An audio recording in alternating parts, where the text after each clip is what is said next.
Well, a viral video from Madhya Pradesh's Vidisha has once again put the spotlight on the dangerous journeys children undertake just to get an education. The video shows students from Karwa village balancing across a narrow, overflowing stop dam on the Bethua River to reach their high school in neighbouring Palo village. Locals say children have been taking this risky route for the last 4 to 5 years because the safer alternative adds nearly 8 to 10 kilometers to their daily commute. After the video triggered widespread outrage on social media, the Vidisha administration has stepped in amid a whole lot of outrage and pressure, promising free bicycles, a temporary bridge, and wonders. And one really is forced to wonder, why not do this before? Why after an outrage? And from Madhya Pradesh itself, Bhimami chief has put out another video. In Sagar district's Reli block, young girls are forced to wade through the overflowing Kopra river every day, with the water rising up to their waist in some cases, just to reach school. The reason is as shocking as the visuals. The small bridge that once connected the two villages was damaged 4 years ago. 4 years ago, and has never been repaired or rebuilt. Villagers say they have repeatedly approached the district administration and local representatives, but despite years of appeals, nothing has changed. For these students, education continues to come at a cost of their safety, or what we are calling, these are dangerous walks to school. There is an ugly underbelly to this. Madhya Pradesh tops the list of states with the biggest fall in government schools.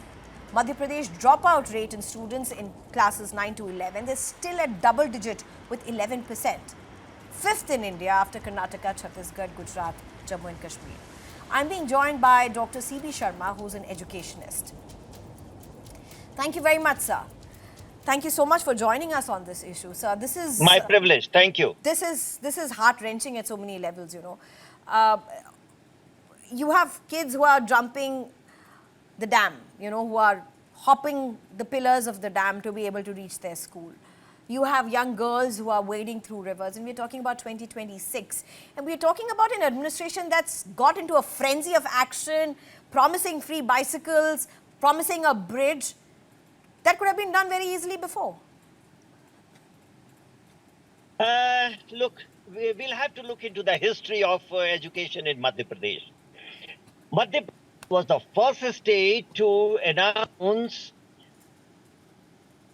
Shiksha Karmi with 3,000 rupees a month salary. You did not realize that teachers you don't get in 3,000 rupees. You did it in Madhya Pradesh. And you also had later, last 20 years, I believe you started in Madhya Pradesh, building school buildings. So you had large number of schools in Madhya Pradesh constructed. I hope you can understand why school buildings were constructed.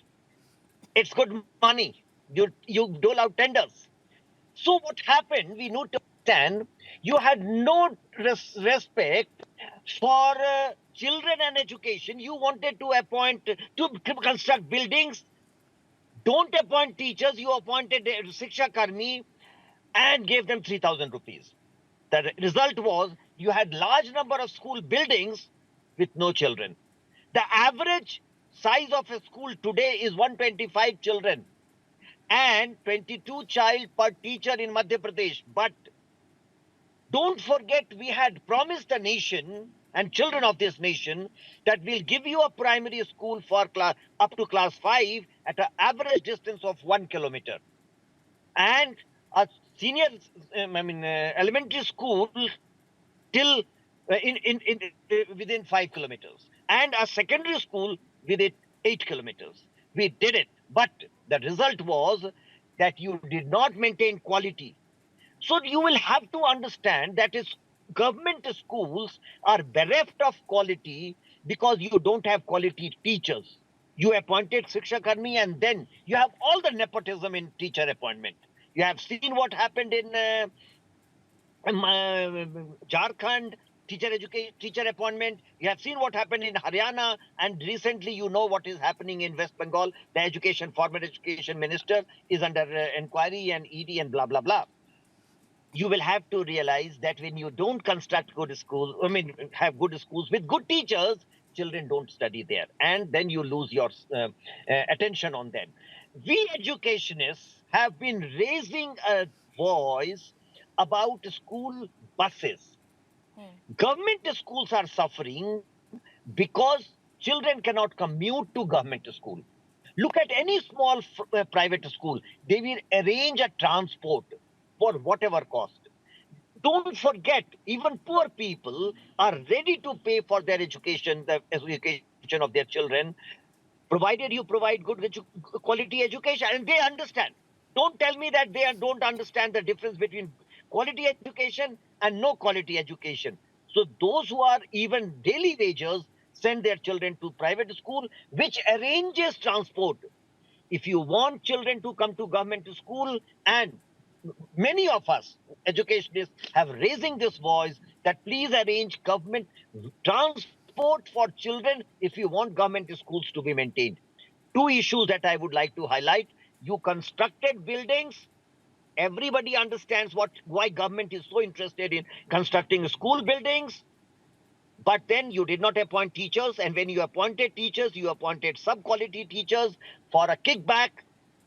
Third, you have not arranged for transport. You gave midday meal. And again, midday meal has been in question many, many times, but that's a good scheme, I must say. In spite of midday meals, children don't come to school because they have no transport. Private schools arrange. So you will have to do that. I'm looking at the video that you are playing. Look, I'm so encouraged. The boys are carrying the bags of their friends, the girls. So it's so encouraging, they are helping. But it's so dangerous. So dangerous. One child slips, that's a national loss. We don't realize and we don't repent on this. When a child gets drowned, we will only have a news one day and forget about it. But it's so sad.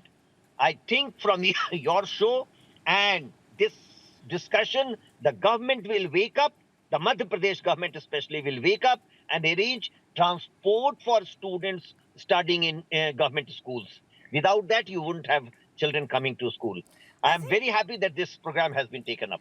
You know, C.B. Sharma, sir, I think it's heartbreaking. I'm a mother. It's very heartbreaking to see that even in 2026, we cannot promise our children equal opportunities. To see these kids do what they are doing shows their intention, shows their grit, shows their determination. Possibly, if they even got that opportunity to be able to do what many in this country are being able to do, possibly they would shine in a very different sense. But that's not the point. They may shine, they may not shine. That's a very different thing.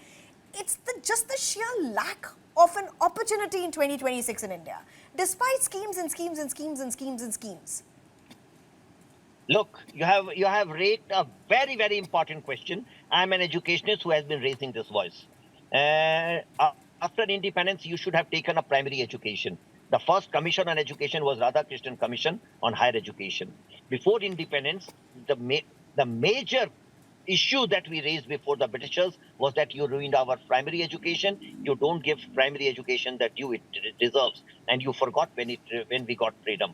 Because the children of the who's who and the affluent went to, within quote, the Christian missionary schools. And they got good schooling.